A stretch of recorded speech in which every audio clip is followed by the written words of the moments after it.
இன்றைக்கி நாமினேஷனுக்காக வெயிட் பண்ணிட்டு இருக்கும்போது செம்ம ஃபன்னான ஒரு இன்சிடென்ட் நடந்துச்சு. சௌந்தர்யா வந்துட்டு தீபா கிட்ட வந்து ரெஸ்ட் ரூம் போகணுன்னு சொல்லிட்டு அங்கே போயிட்டு மேக்கப் போட்டுட்டு இருப்பாங்க. அப்போ வந்து பிக் பாஸோட வாய்ஸ் கேட்கும், தீபக் அப்படின்னு கேட்கும். தீபக்னு கேட்டவுடனே சௌந்தர்யா அங்கே வந்துட்டு ஐயோன்னு ஃபாஸ்ட்டாக டக்குன்னு மேக்கப் ஐட்டம் அந்த பேக்குக்குள்ளே போட்டுட்டு பவுச்சுக்குள்ளே போட்டுட்டு ஃபாஸ்ட்டாக ஓடி வருவாங்க. அப்போ வந்துட்டு உங்கள் சார்ஜென்ட் அங்கேருந்து மேக்கப் போட்டுட்ருக்காங்க அப்படின்னு சொல்லுவாங்க.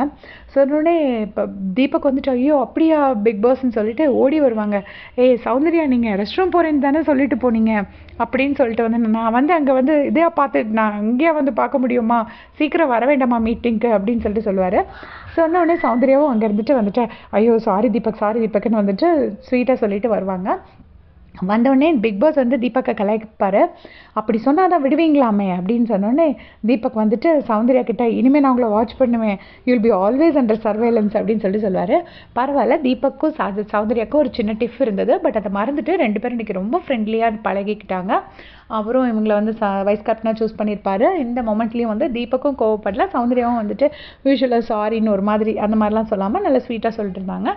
ஸோ பார்க்கவே ரொம்ப ஃபன்னாக இருந்துச்சு. எத்தனை பேர் இதை லைவில் பார்த்தீங்கன்னா மறக்காமல் கமெண்ட்ஸில் சொல்லிடுங்க. தேங்க்ஸ் ஃபார் வாட்சிங்.